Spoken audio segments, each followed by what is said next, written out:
অথচ হিন্দু ভাইরা মনে করে আমাদের ধর্মটাই ঠিক। কথা বল না কেন? বৌদ্ধ ধর্মের অনুসারী যারা, ওরা তো মনে করে আমাদের ধর্মটাই ঠিক। শিখ ধর্মের অনুসারী যারা, ওরা মনে করে আমাদেরটাই ঠিক। ইহুদি যারা, ওরা মনে করে আমাদেরটাই ঠিক। খ্রিস্টান যারা, তারা মনে করে আমাদেরটাই তো ঠিক। কথা বল না কেন? সব ধর্মের মানুষ নিজ নিজ ধর্মকে ঠিক বলে মনে করে প্রিয় মুসলমান ভাইরা। কিন্তু আমার আল্লাহ রাব্বুল আলামিন বলে, ও দুনিয়ার মানুষ, তোমরা আগুনের পূজা করো, মাছের পূজা করো, গাছের পূজা করো, নিজে হাত দিয়া মাটি দিয়া মূর্তি বানায়া আবার ওই মূর্তির পায়ে তোমরা সিজদা বানায়া নমো নমো করো। ও মুসলমান ভাইয়েরা, ভালো করে খেয়াল করে দেখেন, ভালো করে খেয়াল করেন। এ দুনিয়ায় যত ধর্ম আছে, কোন ধর্ম আল্লাহর কাছে পছন্দনীয় নয়, আল্লাহ বললেন। এরপরে রব্বুল আলামিন বলতেছেন, ইসলাম ছাড়া অন্য কোন ধর্মের লোক যতই পাকাপোক্তভাবে শক্তভাবে দাবি করুক না কেন, আমাদের ধর্মটাই ঠিক, আমাদের ধর্মটাই সত্য। আল্লাহ বলে, না না না, আমি আল্লাহ বলে দিলাম, ইসলাম ছাড়া কোন ধর্মই আমি আল্লাহর কাছে কবুলিয়ত নয়। আল্লাহ রাব্বুল আলামিন সূরাতুল আল ইমরানের 85 নম্বর আয়াত কারিমার মধ্যে এই বিষয়ে সুন্দর করে আলোচনা করলেন। ওয়া মাইয়াবতাগি গায়রাল ইসলামি দীনান ফালান ইউকবালা মিনহু। আল্লাহ রাব্বুল আলামিন বলেন, যে ব্যক্তি ইসলামকে বাদ দিয়ে অন্য কোন জীবন ব্যবস্থাকে অনুসরণ করবে, আল্লাহ পাক রব্বুল আলামিন বলেন, ওয়া হুয়া ফিল আখিরাতি মিনাল খাসিরিন। আল্লাহ রাব্বুল আলামিন বলেন, যে ব্যক্তিটা ইসলাম ধর্মকে বাদ দিয়ে অন্য কোন ধর্ম অনুসরণ করবে, অন্য কোন ধর্ম তার জীবনে মেনে নেবে, অন্য কোন ধর্ম তালাশ করবে, অন্য কোন ধর্মের নিয়ম নীতি তার বাস্তব জীবনে আমল করবে, অন্য কোন ধর্মের নিয়ম নীতি নিয়ে তার জীবন পরিচালনা করবে, আল্লাহ বলে, না না না, ইসলাম বাদ দিয়ে যদি কোন ব্যক্তি অন্য কোন ধর্ম তালাশ করে, অন্য কোন জীবন বিধান তার জীবনে বাস্তবায়ন করতে চায়, আল্লাহ বলেন, সে যতই চেষ্টা করুক না কেন, আমি আল্লাহ পাক রব্বুল আলামিন সেটা কবুল করব না। আল্লাহ বলে, ইসলাম ধর্মকে বাদ দিয়া অন্য জীবন বিধান যারা বাস্তব জীবনে আমল করতে চায়, আল্লাহ রাব্বুল আলামিন বলেন, আমি সেটা কোশ্চিন কালেও কবুল করব না। তাহলে এখন মুসলমান বুঝে থাকলে বলেন তো, আল্লাহ রাব্বুল আলামিন বলতেছেন, ওয়া হুয়া ফিল আখিরাতি মিনাল খাসিরিন। আর এই ব্যক্তি দুনিয়ায় যা কিছু করেছে, আল্লাহ রাব্বুল আলামিন বলেন, অন্য কোন ধর্ম পালন করার পরে সে হয়তোবা দুনিয়ায় একটু উপকৃত হতে পারে, কিন্তু আল্লাহ বলে, ওয়া হুয়া ফিল আখিরাতি মিনাল খাসিরিন। আল্লাহ রাব্বুল আলামিন বলতেছেন, সেই ব্যক্তি আখিরাতে ক্ষতিগ্রস্ত হবে।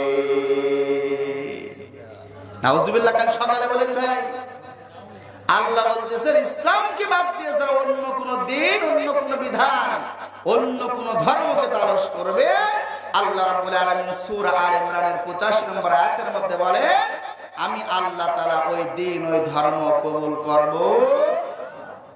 প্রিয় মুসলমান ভাইরা, একটু খেয়াল করে দেখেন তো, মুসলমান হয়েছে আমি আপনি পৈতৃক সূত্রে পড়া মুসলমান, পৈতৃক সূত্রে আমি আপনি মুসলমান হয়েছি, কি কোন ঠিক কিনা? যেমন ভাবে বাবার যদি সম্পত্তি থাকে, বাবার সম্পত্তি পৈতৃক সূত্রে কিন্তু সন্তান ওয়ারিশ হয়, নাকি আপনাদের দেশে হয় না ভাই? পৈতৃক সূত্রে তো সন্তান ওই সম্পত্তির ওয়ারিশ হয়। কিন্তু আল্লাহ রাব্বুল আলামিন বলে, বান্দারে, পৈতৃক সূত্রে তুমি যদি মুসলমান হও, বান্দারা তুমি বেশি একটা লাভবান হতে পারবে না। প্রিয় মুসলমান ভাইয়েরা, হযরত আনাস ইবনে মালিক রাদিয়াল্লাহু তাআলা আনহু বর্ণনা করতেছেন, ছোট্ট একটা ঘটনা আমি আপনাদের শোনাই। হযরত আনাস ইবনে মালিক রাদিয়াল্লাহু তাআলা আনহু বর্ণনা করে, নবীজি একদিন সাহাবীদেরকে নিয়ে আলোচনা করতেছিলেন। এমন সময় নবীজি আমার বরকতে জবান দিয়ে বললেন, আমার সাহাবীরা, তোমরা শুনে রেখে দাও, কিছুক্ষণের মধ্যেই এমন একজন ব্যক্তি তোমাদের মাঝখানে হাজির হয়ে যাবে, যে ব্যক্তির হাত দিয়ে ওযুর পানিগুলো টপ টপ করে জমিনের মধ্যে পড়তে থাকবে, যে ব্যক্তির দাড়িগুলো দিয়ে তার ওজুর পানিগুলো টপ টপ করে জমিনের মধ্যে পড়তে থাকবে আর তার হাতের মধ্যে তার জুতা জোড়া ধরা থাকবে। প্রিয় মুসলমান ভাইয়েরা, এই কথা বলার পরে নবীজি বরকতি জবান দিয়ে বলতেছে, আমার সাহাবীরা, ওই ব্যক্তিটা হলো আল্লাহর জান্নাতি মানুষ। জোরে বলেন সুবহানাল্লাহ। নবীজি বললেন ওই ব্যক্তিটা হলো আল্লাহর জান্নাতি মানুষ। প্রত্যেকটা সাহাবী চাতক পাখির মতো নবীজির চেহারা মোবারকের দিকে তাকিয়ে আছেন। নবীজি কোন ব্যক্তির নাম বলবেন, কোন ব্যক্তি এখনই আসবে। নবীজি এই কথা বলার সঙ্গে সঙ্গে প্রত্যেকটা সাহাবী একজন আরেকজনের চেহারার দিকে তাকায়, একজন আরেকজনের মুখের দিকে তাকায়। প্রিয় মুসলমান ভাইয়েরা, ইতিমধ্যে একজন ব্যক্তি আনসারী সাহাবী হযরত আব্দুল্লাহ ইবনে আমির রাদিয়াল্লাহু তাআলা আনহু নামক একজন সাহাবী চলে আসলো। নবীজি যেভাবে বর্ণনা দিয়েছেন, ওই ব্যক্তির ওজুর পানিগুলো তার হাত দিয়ে পড়তে থাকবে, দাড়িগুলো দিয়ে টপ টপ করে জমিনের মধ্যে পড়তে থাকবে। ওই ব্যক্তি তার জুতা দুইখানা হাতের মধ্যে ধরা থাকবে। নবীজি বললেন ওই ব্যক্তি হলো আল্লাহর জান্নাতি মানুষ। প্রিয় মুসলমান ভাইরা, আমরা হাদিস শরীফের মধ্যে পড়েছি, আল্লাহর যদি কোনো বান্দা ওযু করে, ওযু করার সঙ্গে সঙ্গে ওযুর পানির সাথে সাথে ওই বান্দার হাতের যত সগীরা গুনাহ আছে সমস্ত সগীরা গুনাহ যিনি মাফ করে দেয় তিনি কে? সব সগীরা গুনাহগুলো মাফ হয়ে যায়। আল্লাহর যদি কোনো বান্দা ওযু করে, ওযু করতে গিয়া যখন তার মুখমণ্ডল ধৌত করে, মুখের মধ্যে, চোখের মধ্যে, চেহারার মধ্যে যতগুলো সগীরা গুনাহ ছিল, ওযু করার কারণে আমার আল্লাহ রাব্বুল আলামিন ওযুর পানির সঙ্গে তার চেহারার সব সগীরা গুনাহগুলো আমার আল্লাহ তাআলা মাফ করে দেয়। আপনার পায়ের সঙ্গে যত সগীরা গুনাহ ছিল সব গুনাহগুলো আমার আল্লাহ তাআলা মাফ করে দেয়। প্রিয় মুসলমান ভাইরা, কিয়ামতের দিন কিছু মানুষ এমন থাকবে যাদের হাত দিয়ে নূর চমকাইতে থাকবে, চেহারা মোবারক দিয়ে নূর চমকাইতে থাকবে। ওই ব্যক্তির এরকম কান দিয়া আল্লাহর নূর চমকাইতে থাকবে, ঘাড় দিয়ে নূর চমকাইতে থাকবে, পা দিয়ে নূর চমকাইতে থাকবে। নবীজি যখন এই কথা বললেন, সাহাবীরা বললেন, ইয়া রাসূলুল্লাহ, ইয়া হাবিবাল্লাহ, কি এমন তাদের জীবনে আমল ছিল যার কারণে তাদের হাত দিয়ে নূর চমকাবে, চেহারা দিয়ে নূর চমকাবে? প্রিয় মুসলমান ভাইরা, নবীজি বললেন, ওয়া আমার সাহাবীরা, তোমরা শুনে রেখে দাও, ওই ব্যক্তি ওযু করার কারণে, ওযুর পানি তার মুখে লাগার কারণে তার মধ্যে নূর চমকাবে, হাতের মধ্যে লাগার কারণে হাত দিয়ে তার নূর চমকাবে, পায়ে লাগার কারণে পা দিয়ে তার পায়ের মধ্যে কিয়ামতের দিন নূর চমকাইতে থাকবে। প্রিয় মুসলমান ভাইয়েরা, এই নূরগুলো যখন চমকাইতে থাকবে, এই নূরের তাজাল্লিতে ঘোর অন্ধকার কিয়ামতের ময়দানে ঈমানদার যারা হবে, মুমিন মুসলমান যারা হবে, এই ব্যক্তিগুলো পথ দেখে দেখে আল্লাহর জান্নাতি মেহমান হবে। জোরে বলেন সুবহানাল্লাহ। প্রিয় মুসলমান ভাইরা, নবীজি বললেন, তোমাদের মাঝে কিছুক্ষণের মধ্যে একজন ব্যক্তি হাজির হবে, ওই ব্যক্তিটা হলো জান্নাতি মানুষ। কিছুক্ষণ পরে দেখা গেল হযরত আব্দুল্লাহ ইবনে আমির আনসারী একজন সাহাবী হাজির হয়ে গেল। প্রত্যেকটা সাহাবী চাতক পাখির মতো রাসূলের ওই সাহাবীর মুখের দিকে তাকায় আছে। আজান আমার আলোচনা শেষ হয়ে গেল, মজলিস ভেঙে গেল, ওয়াজ শেষ হয়ে গেল। পরের দিন একই ভাবে নবীজি আমার সাহাবীদেরকে বললেন, ও আমার সাহাবীরা, ও আমার সাহাবীরা, তোমাদের মাঝে কিছুক্ষণ পরে একজন লোক হাজির হবে, যে মানুষটা হলো জান্নাতি মানুষ। তার এরকম হাতের মধ্যে দিয়ে ওযুর পানি টপ টপ করে পড়বে, মুখের মধ্যে থেকে দাঁড়িয়ে দিয়ে ওযুর পানি টপ টপ করে পড়বে, হাতের মধ্যে জুতা দুইখানা ধরা থাকবে। প্রিয় মুসলমান ভাইরা, বলার কিছুক্ষণ পর দেখা গেল নবীজির ওই সাহাবী হযরত আব্দুল্লাহ ইবনে আমির রাদিয়াল্লাহু তাআলা আবার হাজির হয়ে গেল। মজলিস ভেঙে গেল। তৃতীয় দিন নবীজি আবার বরকতের জবান দিয়ে এই কথা বললেন, সাহাবীরা, আজ তোমাদের মাঝে একজন ব্যক্তি হাজির হয়ে যাবে, এই ব্যক্তি আল্লাহর জান্নাতি মানুষ। প্রিয় মুসলমান ভাইরা, এখান থেকে একটা শিক্ষণীয় বিষয় হলো, সেটা হলো নবীজি যখন এই কথাটা বললেন, কিছুক্ষণ পর দেখা গেল হযরতে আব্দুল্লাহ ইবনে আমির রাদিয়াল্লাহু তাআলা আনহু হাজির হয়ে গেল। প্রিয় মুসলমান ভাইরা, হযরত আনাস ইবনে মালিক রাদিয়াল্লাহু তাআলা আনহু উনি বর্ণনা করতেছেন হাদিস শরীফের মধ্যে, নবীজি যখন এই কথাটা বললেন তখন আমার মনের মধ্যে কৌতূহল জন্ম নিল, এই সাহাবীর মধ্যে কি এমন আমল আছে, কি এমন আমল থাকার কারণে নবীজি এই ব্যক্তিকে জান্নাতি বলে ঘোষণা করলেন। এই ব্যক্তির আমল না দেখা পর্যন্ত আমার অস্থির মন কোনো সময় শান্ত হবে না। হযরতে আনাস ইবনে মালিক বলতেছে, আব্দুল্লাহ ইবনে আমিরের জীবনের মধ্যে কি এমন আমল আছে যার কারণে নবীজি তাকে জান্নাতি বলে ঘোষণা করলেন, ওই যে আমলটা আমার দেখার দরকার। প্রিয় মুসলমান ভাইরা, নবীজি বললেন আমার প্রত্যেকটা সাহাবী হলো আকাশের তারকার মতো। মুসলমান ভাইরা, নবীজি বললেন আমার প্রত্যেকটা সাহাবী জান্নাতি মানুষ। এরপরে হযরত আনাস ইবনে মালিক রাদিয়াল্লাহু তাআলা আনহু উনি বর্ণনা করতেছেন, হযরত আব্দুল্লাহ ইবনে আমিরের জীবনে কি এমন আমল আছে, এই আমলটা আমি দেখব, এই আমলটা আমি জানবো, এই আমলটা আমি আমার বাস্তব জীবনে আমল করব। যদি আমি হযরত আব্দুল্লাহ ইবনে আমিরের মতন যদি আমল করতে পারি, হয়তো বা হতে পারে আমার আল্লাহ তাআলা খুশি হয়া আমার নবীজির বরকতি জবান দিয়া আমি আব্দুল্লাহ, আমি আনাস ইবনে মালিকের নামটা ঘোষণা করতে পারে কিনা। প্রিয় মুসলমান ভাইয়েরা, আমি লক্ষ্য করে দেখতেছি পিছন দিক থেকে অনেকে একটু ঠেলা কোষাকুষি করে বসতেছেন। মেহেরবানি করে একটু সামনের দিকে আগে বসেন আর জিকির করেন লা ইলাহা, একটু মেহেরবানি করে সামনে আগে আসেন। লা ইলাহা, লা ইলাহা। চা খাওয়ান, একটু গরম পানি, একটু হালকা গরম।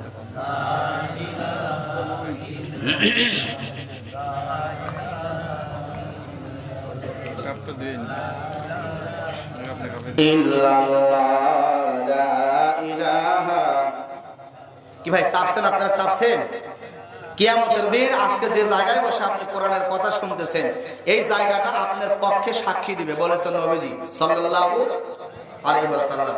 তাহলে আজকে আপনি যে জায়গায় বসে কোরআনের কথা শুনতেছেন, তাহলে আপনার পক্ষে সাক্ষী হলো একজন, একটা সাক্ষী। যদি আপনি নড়ে চড়ে আর এক জায়গায় বসেন, তাহলে সাক্ষীর সংখ্যা বাড়লো না কমলো?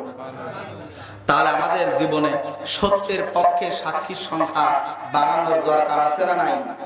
একটু মেহেরবানি করে জিকিরের তালে তালে সামনে একটু চাপে আসেন, আর দুই চারজন আসলে যাতে পিছনে বসতে পারে। লা ইলাহা, এই যে ভাই এখানে জাগে একটু একটু অল্প একটু চাপেন ভাই। লা ইলাহা, বন্ধু বহু দূরে মদিনা, কেমনে যাব জানি না। বন্ধু বহু দূরে মদিনা, কেমনে যাব জানি না। আমার আল্লাহ যদি দে তোর পাখা, আল্লাহ যদি দে তোর পাখা, যাইতাম সোনার মদিনা।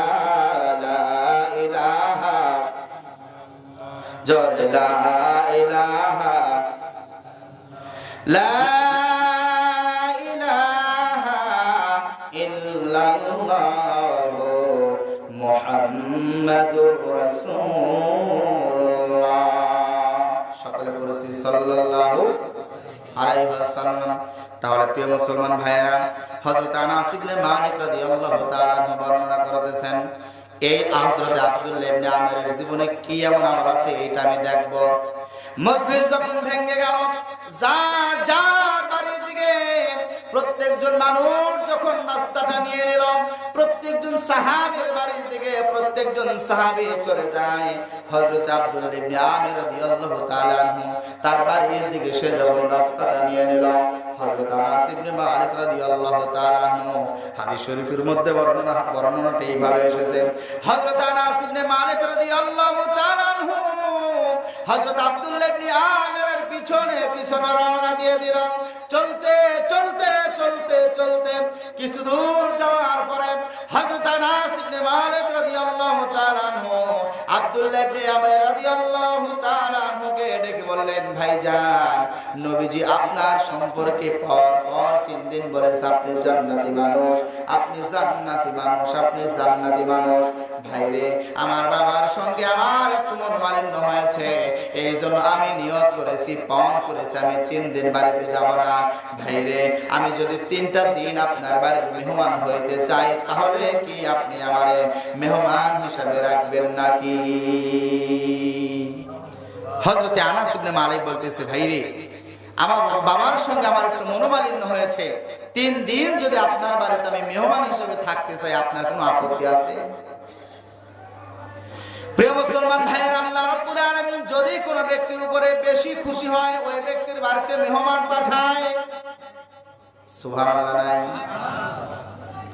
প্রিয় মুসলমান ভাইয়েরা, কিন্তু আমার দেশে অনেক মানুষ আছে, বাড়িতে যদি মেহমান আসা দেখে মুখটা হুকুম বেচার মতো করে থাকে। কথা ঠিক কিনা? বিশেষ করে মা বোন যারা আছে, স্বামীর বাড়ির লোক যদি, স্বামীর আত্মীয় স্বজন যদি বাড়িতে আসে, এমন অনেক মা বোন আছে স্বামীর সঙ্গে রাগারাগি করে 3 দিন কথা কয় না। তবে আপনাদের এই সাজাদুল্লাহ পারে না, যা সব আমার ভাঙ্গুরা ফরিদপুরে। আপনাদের এলাকার কথা বলে কেউ আর ইমামতি হারাবো নাকি? প্রিয় মুসলমান ভাইরা আমার, এই জন্য আত্মীয় স্বজন যখন বাড়িতে আসবে, আপনি বুঝে নিবেন মহান রব আল্লাহ রাব্বুল আলামিন আপনার উপরে রাজি আছে, খুশি আছে। আল্লাহ রাব্বুল আলামিন আপনার মঙ্গল চায় বিধায় আপনার বাড়িতে আল্লাহ তাআলা মেহমান পাঠিয়ে দেয়। আর মেহমান যখন আপনার ঘরে আসবে, ওই মেহমান একা আসে না, আল্লাহ পাক রব্বুল আলামিনের রহমতটা সাথে নিয়ে আসে। আওয়াজ দিয়ে বলেন না মারহাবা। এই জন্য যখন কোনো মেহমান আসবে, খবরদার মন খারাপ করা যাবে না। মা বোন যারা আছেন, হয়তো আলোচনা শুনতেছেন, খবরদার আপনি মন খারাপ করতে পারবেন না।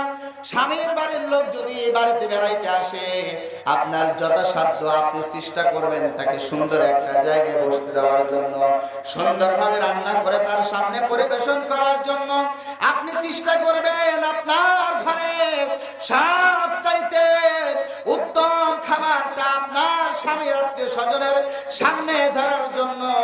বুঝে নিবেন প্রিয় মা বোনেরা, আপনি যদি আপনার স্বামীর পরিপূর্ণ ভালোবাসা, প্রেম, মহব্বত যদি অর্জন করতে চান, তাহলে আপনার স্বামীর খেদমতের পাশাপাশি স্বামীর মা বাবা সহ আত্মীয় স্বজনদের সঙ্গে সুন্দর আচরণ করা লাগবে।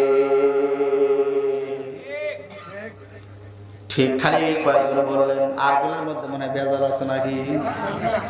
বলে হুজুর পাগল হয়েছেন ঠিক বলে আমার এই রাত্রে 12টার সময় যখন ঘরে যখন ডাক দেবো, শিবালি শিবালি, ঘরের মধ্যে থেকে আওয়াজ দেবে, কি হয়েছে? বলে রাত্র 12টা বাজে, ঘরের দরজাটা খোলো, শীতের মধ্যে কনকনানো শীত, কাঁপতেছি, আর কতক্ষণ বাড়ি থাকবো? তোমার মনে নাই কি করছো? তোমার মনে নাই কি করছো? বলে আমি আবার কি করলাম? বলে কোথা থেকে একজন হুজুর আসছিল, আর যা বলছে সব ঠিক বলছো, আমার বিরুদ্ধে তুমি বলেছো, অতএব আজকে তোমার শাস্তি হলো সারা রাত ঠান্ডার মধ্যে তুমি দাঁড়ায় থাকো, এটাই হলো আজকে রাতের জন্য তোমার শাস্তি। প্রিয় মুসলমান ভাইরা, হুজুর বলেন আর অহুজুর বলেন, সবাই বইয়ের কাছে দুর্বল। কথা বল না কেন? প্রিয় মুসলমান ভাইয়েরা, হুজুর চেনে না মায়ে, আর হুজুর চেনে না গায়ে, আর হুজুর মানে না ঘরের বউয়ে। কথা বল ঠিক কিনা? পীর চেনে না মায়ে, আর পীর চেনে না গায়ে, আর পীর চেনে না ঘরের বউয়ে। যত বড়ই পীরগিরি দেখাও না কেন বাইরে, মা কিন্তু কোনোদিন পীর বলবে না। যত বড় হুজুরগিরি দেখাও বাইরে, বউ কোনোদিন হুজুর বলবে না। যত বড় চেয়ারম্যানগিরি দেখাও, চেয়ারম্যানগিরি এলাকার লোকের মধ্যে থাকতে পারে, কিন্তু ঘরের বউয়ের কাছে চেয়ারম্যানগিরি নাই। কথা ঠিক কিনা? তুমি যত বড়ই বাহাদুর হও না কেন, এই বাইরে শুধু ফুটানি। কথা কম না কেন? মা বোনরা এবার মিটমিট করে হাসতেছে আর বলতেছে, হুজুর যে কি কয়। আমার স্ত্রীকে একদিন ডাক দিয়ে বললাম, কে গো, মানে একদিন দুপুরবেলা খানা দস্তরখানায় খানাটা দিয়ে আমাকে ডাকতেছে, আব্দুল্লাহ রাব্বু ভাতটা খেয়ে যান। তাই আমি আসলাম, আসার পরে বলছে, কে গো, এই যে তুমি যখন খালি আব্দুল্লাহ রাব্বু বলে ডাকো, একদিন কি হুজুর বলে ডাক দেওয়া যায় না? তা আমার বলতেছে, আপনার আবার হুজুর পাখিরা। তাই বললাম, কে, সবাই তো আমার হুজুর কয়, আপনি যে কোন যেতে হুজুর দুনিয়ার কেউ না জানি, আমি তো জানি। কথা কম দেখা, তা আমি যে কোন জাতে হুজুর, আমি যে কোন জাতে পীর, আমি যে কোন জাতে নেতা, আমি যে কোন জাতে মুসলমান, দুনিয়ার কোন মানুষ না জানলে ঘরের লোক জানে কি জানে না?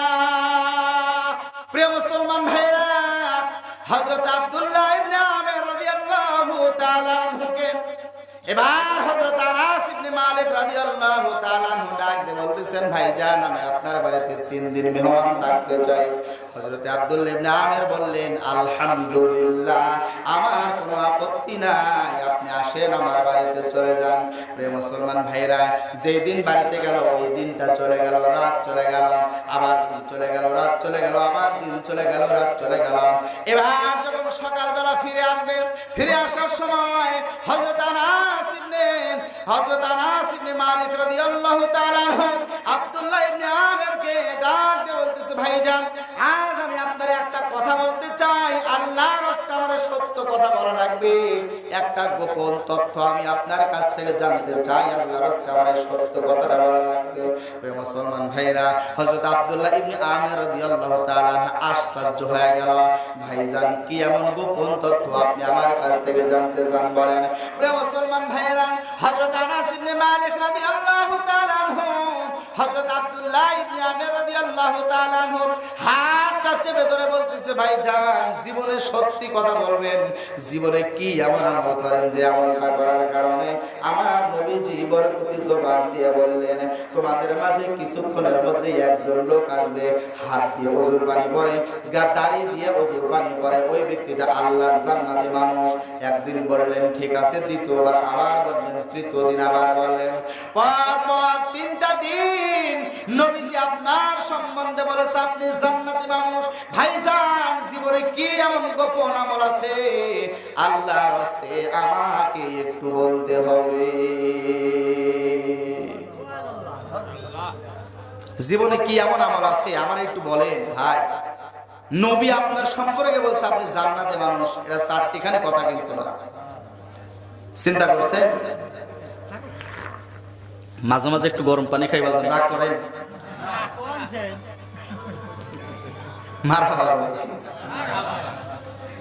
যুবকের তর হচ্ছে না, হুজুর তাড়াতাড়ি ওই আমলের কথা বলেন, ঠিক কি না? প্রিয় মুসলমান ভাইয়েরা, হযরত আনাস ইবনে মালিক রাদিয়াল্লাহু তাআলা আনহু এই কথা যখন বললেন, হযরত আব্দুল্লাহ ইবনে আমির রাদিয়াল্লাহু তাআলা আনহু বলতেছে, ভাইজান কই আমার জীবনে তো কোনো আমল তো আমি সেইভাবে করতে পারি না। এর মধ্যে হযরত আনাস ইবনে মালিক বলতেছে, ভাইজান নবীজি আপনার সম্পর্কে বললেন আপনি জান্নাতি মানুষ, 3টা দিন আপনার বাড়িতে রইলাম, কই রাত ভরে তো তাহাজ্জুদের নামাজ আপনাকে পড়তে দেখলাম না, কই আপনাকে এক্সট্রা কোনো আমল তো করতে দেখলাম না, নিশ্চয়ই আপনার জীবনে গোপন কোনো আমল আছে যার কারণে নবী আপনাকে জান্নাতি বলে ঘোষণা দিয়েছে। প্রিয় মুসলমান ভাইরা, এই জায়গায় দিলের কানটা লাগায়া শোনেন,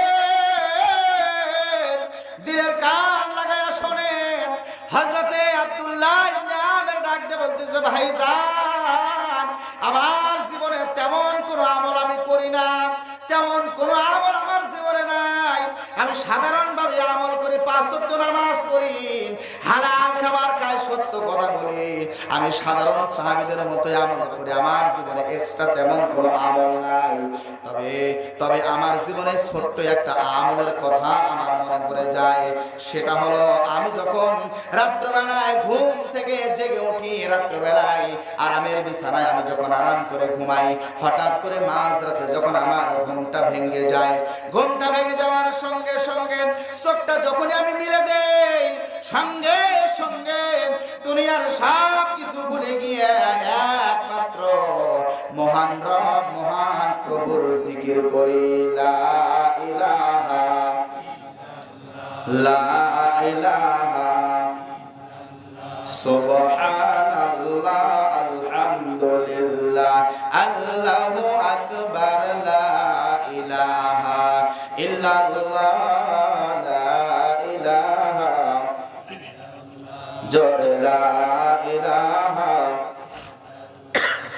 লা ইলাহা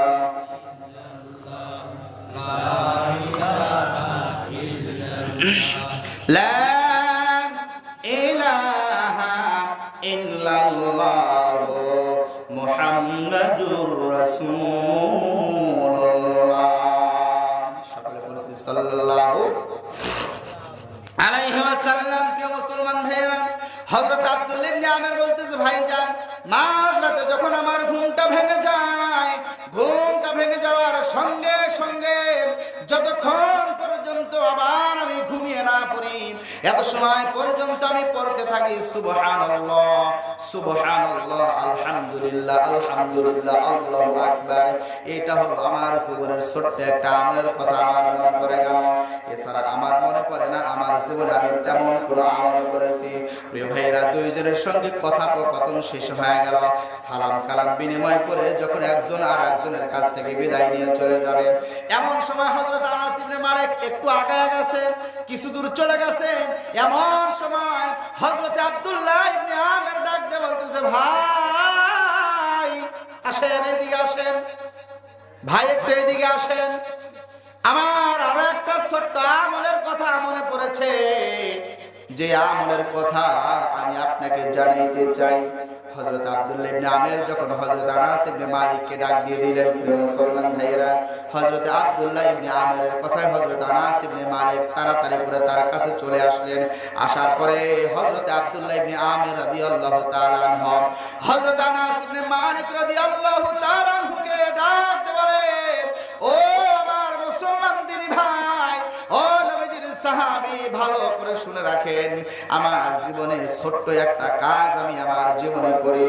সেটা হলো সারাদিনের ক্লান্ত শেষে, সারাদিনের ব্যস্ততা শেষে, সারাদিনের ক্লান্ত শরীর যখন আমি ইশারার নামাজটা আদায় করে রাতের খাবারটা খেয়ে আমি যখন রাত্রবেলায় ঘুমাতে যাই, ঘুমাতে যাওয়ার পরে ঘুমানোর আগে দুনিয়ায় কত মানুষের সঙ্গে আমি চলাফেরা করি, কত মানুষের সাথে আমি উঠা বসা করি।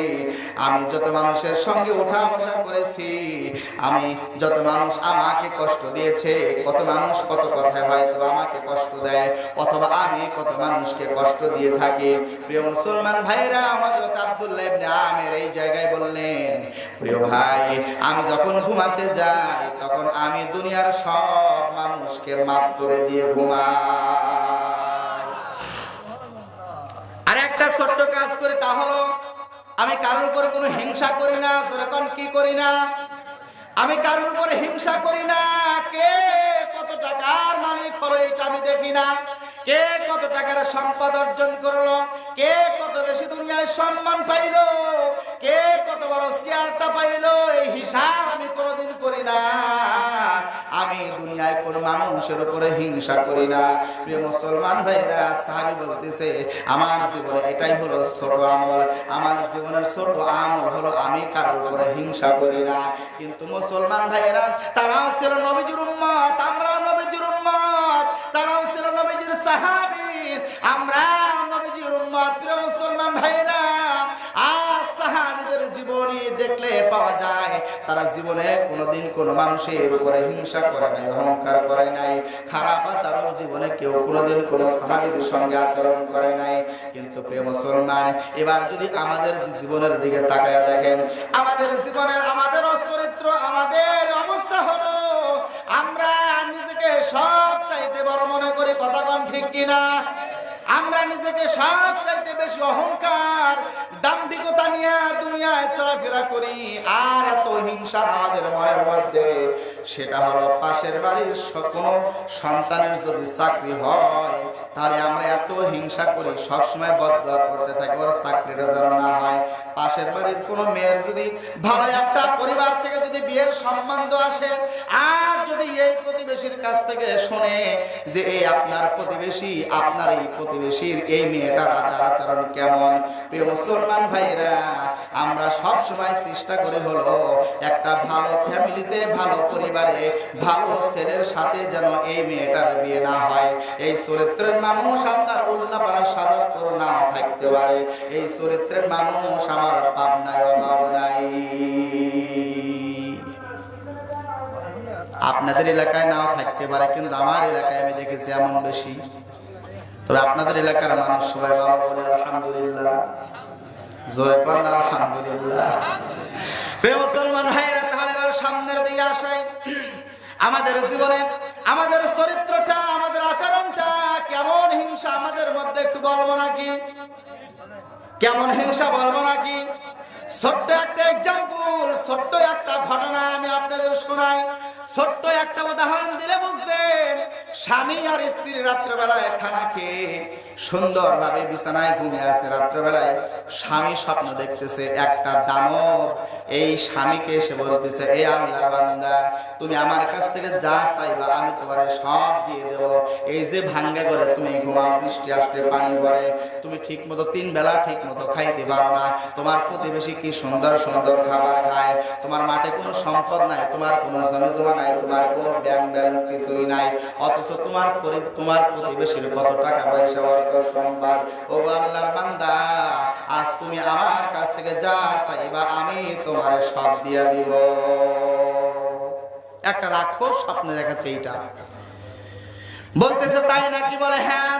বলে ঠিক আছে, আমার একটা সুন্দর বাড়ি দাও। বলে দাঁড়াও, তোমার বাড়ি লাগবে, গাড়ি লাগবে, যা লাগবে সব দিব, কিন্তু একটা শর্ত আছে। বলে কি শর্ত? বলে সেই শর্তটা হলো, তোমার যদি 1 তালা বাড়ি নাও তোমার প্রতিবেশীর 2 তালা বাড়ি হবে, তুমি যদি 1 কোটি টাকা চাও তোমার প্রতিবেশীর 2 কোটি টাকা হবে, তুমি যদি 10 বিঘা সম্পত্তি চাও তোমার প্রতিবেশীর 20 বিঘা সম্পত্তি হবে। এক কথা, তুমি যা চাইবা তোমার প্রতিবেশীর তার ডবল হবে। প্রিয় মুসলমান ভাইরা, এবার আল্লাহর বান্দা ঘুমের ঘরে স্বপ্নের মধ্যে ওই দানবকে বলতেছে, তাহলে আমার আর লাগবে না, কারণ হলো কষ্ট করে স্বপ্ন দেখবো আমি আর ফল খাবে ওরা, ঠিক না? তাহলে আমার আর লাগবে না। তো স্বাভাবিকভাবেই সকালবেলা ঘুম ভেঙে গেছে। সকালবেলা সুন্দরভাবে স্ত্রী রান্না বাড়া করে গরম ভাত তরকারি সামনে বেড়ে দিয়েছে। দুইজনের কুশল বিনিময় হচ্ছে, কথোপকথন হচ্ছে। বলতে বলতে স্বামী এক পর্যায়ে স্ত্রীকে ডাক দিয়ে বলতেছে, সকিনা। এই সকিনা নামের মা বোন থাকলে রাগ করেন নাকি? বলতেছে, সকিনা শোনো, আজকে একটা মানে সাংঘাতিক ঘটনা ঘটছে, সাংঘাতিক একটা স্বপ্ন দেখছি। বলে কি স্বপ্ন দেখছো? বলে আজকে রাতে স্বপ্ন দেখলাম একটা বিশাল দানব সে এসে আমাকে বলতেছে, আল্লাহর বান্দা তুমি আমার কাছ থেকে যা চাইবা তুমি তাই পাবা, তবে শর্ত একটাই, সেটা হলো তুমি যা নিবা তোমার প্রতিবেশীর তার কয় গুণ হবে? 2 গুণ হবে। তো স্ত্রী এবার বলতেছে, এই একটা কাম করছে, তোমার তো দিতে চাইছি তুমি নাও নাই কেন? তাড়াতাড়ি নিতে। বলে কি আমার প্রতিবেশী যে ডবল হইতো। বলে তাই কি হয়েছে? সমস্যা নাই, বুদ্ধি তোমার আমি পরে শিখাবো। আজ রাতে যদি তুমি স্বপ্ন দেখো তাহলে ওই দানবের কাছ থেকে তুমি সব কিছু চেয়ে নিবে। প্রিয় মুসলমান ভাইয়েরা, ভালো করে খেয়াল করেন, এখানে একটা শিক্ষণীয় বিষয় আছে। সেটা হলো, এই দানবটা যখন রাত্রবেলায় আল্লাহর এই গোলামটা যখন আবার খানা দানা শেষ করে, রাত্রবেলায় আরামের বিছানায় যখন আবার ঘুমাতে যাবে, ঘুমিয়ে গেল স্বামী স্ত্রী 2 জন। ঘুমের ঘরে এই রাক্ষসটা এসে বলতেছে, আল্লাহর বান্দা গতকাল তোমার আমি দিতে চাইছি কিন্তু তুমি নাও নাই, আজকে আমি তোমার আবার একটা সুযোগ দিতে চাই, তোমার যদি কোনো কিছু প্রয়োজন হয় তুমি বলো। এবার আল্লাহর বান্দা বলতেছে, ওই যে স্ত্রী শিখাই দিছে যা দরকার সব চাইবা। মুসলমান ভাইরা, এবার ওই আল্লাহর বান্দা যা প্রয়োজন সবকিছু চেয়ে নিল। সুন্দর বাড়ি নিল, টাকা পয়সা সব কিছু চেয়ে নিল, অর্থ সম্পদ চেয়ে নিল। সব কিছু যখন হয়ে গেল মুসলমান ভাইয়েরা, এবার সকালবেলা ঘুম ভেঙে দেখে যে সুন্দর একটা 5 তালা বাড়ি হয়েছে, স্বর্ণের খাট হয়েছে, পালঙ্ক হয়েছে, দামি দামি আসবাবপত্রগুলো ঘরের মধ্যে সুন্দর করে সাজানো আছে। ঘুম ভেঙে 2 জন আশ্চর্য হয়ে গেল। এবার প্রিয় স্বামী স্ত্রীকে ডাক দিয়ে বলতেছে, হ্যাঁ গো, ওই দানব তো তোমারে বলেছিল প্রতিবেশীর হবে 2 গুণ, তাহলে আজকে তুমি একটু জানালার ফাঁক দিয়ে দেখো তো আসলেই প্রতিবেশীর 2 গুণ পাইছে নাকি। প্রিয় মুসলমান ভাইয়েরা, এবার যখন স্বামী জানালা ধার দিয়ে তাকাইয়া দেখলো সত্যি তাই, ওর বাড়িটা হলো 5 তালা, প্রতিবেশীর বাড়ি হয়ে গেছে 10 তালা। প্রিয় মুসলমান ভাইয়েরা, এবার স্ত্রী স্বামীকে পরামর্শ দেয়। কিছু কিছু কূটনৈতিক কটকটি মার্কা স্ত্রী আমাদের দেশে আছে, কথা আছে না নাই? কিছু কিছু কটকটি মার্কা স্ত্রী আছে, এই কটকটি মার্কা স্ত্রী এবার স্বামীকে ডাক দিয়ে বলতেছে, শোনো আজকে তোমার আমি একটা বুদ্ধি শিখাই দেই। পরপর 2 দিন তোমাকে স্বপ্নে দেখাইছে ওই দানব, তোমার যা কিছু প্রয়োজন সব তুমি চেয়ে নিয়েছো।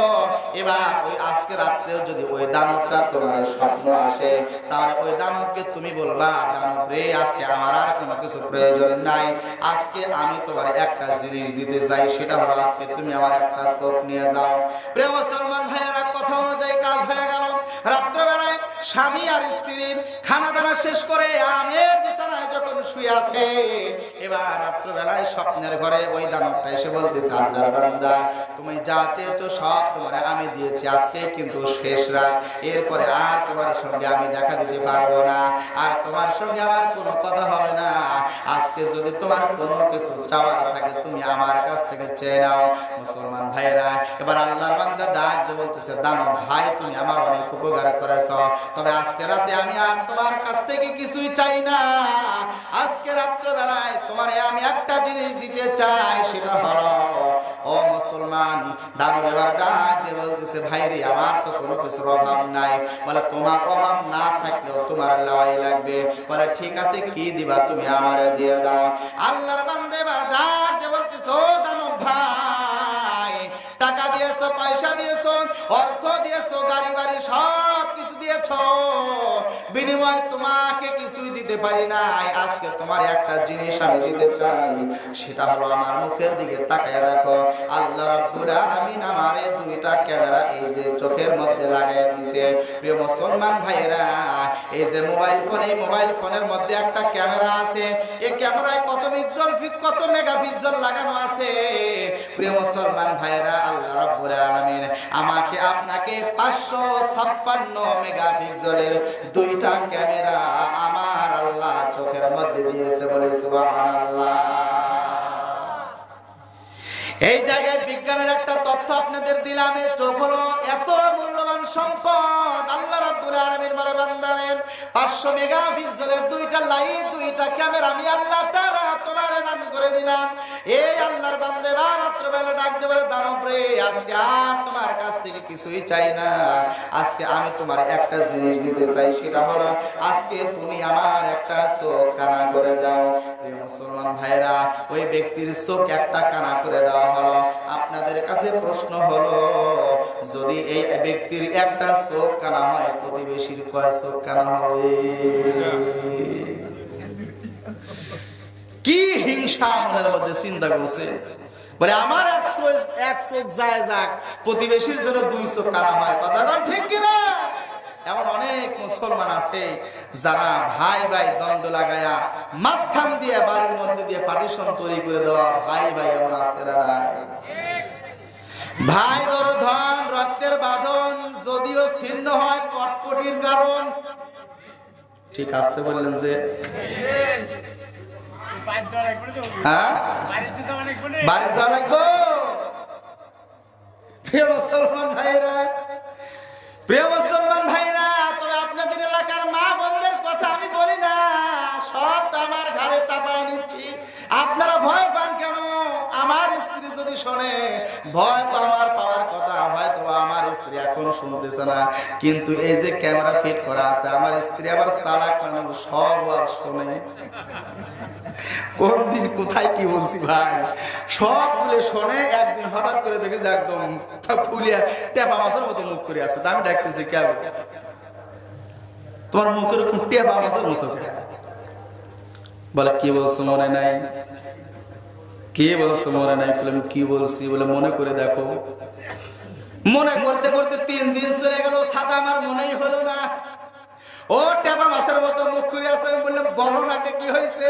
বলে ওই যে অমুক প্যান্ডেলে যায় তুমি আবার দুর্নাম করছা, তোমার মনে নাই? ওই দিন থেকে কান ধরে তওবা করছি ভাই।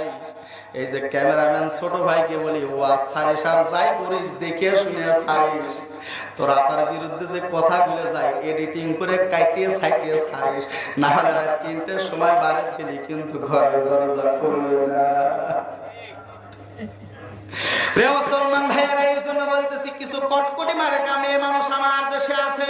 মা বোন রাগ করবেন না, সম্পর্কেও কিছু ওয়াজ আমি স্টকে রেখে দিয়েছি, সময় হলে পরে আসতেছি। প্রিয় মুসলমান ভাইয়েরা, এবার হযরত আব্দুল্লাহ ইবনে আমির রাদিয়াল্লাহু তাআলা আনহু আনাস ইবনে মালিককে ডাক দিয়ে বলল, ও আল্লাহর বান্দা, আপনি ভালো করে শুনে রাখেন, ভালো করে শুনে রাখেন। আমি এই ছোট্ট একটা আমল করে, সেই আমলটার নাম হলো, আমি যখন রাত্রিবেলায় ঘুমাতে যাই আমার মনের মধ্যে কোনো হিংসা রাখি না, আমার মনের মধ্যে কোনো অহংকার রাখি না। মুসলমান ভাইরা, কিন্তু আমাদের সমাজের কিছু মানুষের দিকে তাকাইলে এত হিংসা আর এত অহংকার, নিজেই মনে হয় হাম আর সবগুলো মনে হয় ঘরের খাম। বন্ধুরে, কবরে গেলে বোঝা যাবে আমার আল্লাহর কাছে কার কত দাম, কথা কোন ঠিক কিনা। একদিন মাটির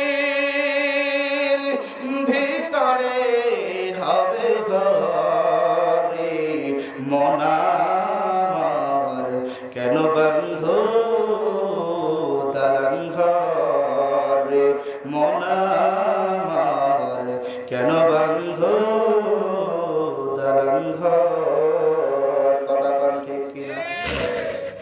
দেহ তোমার চর্মচার পচে গলে যাবে,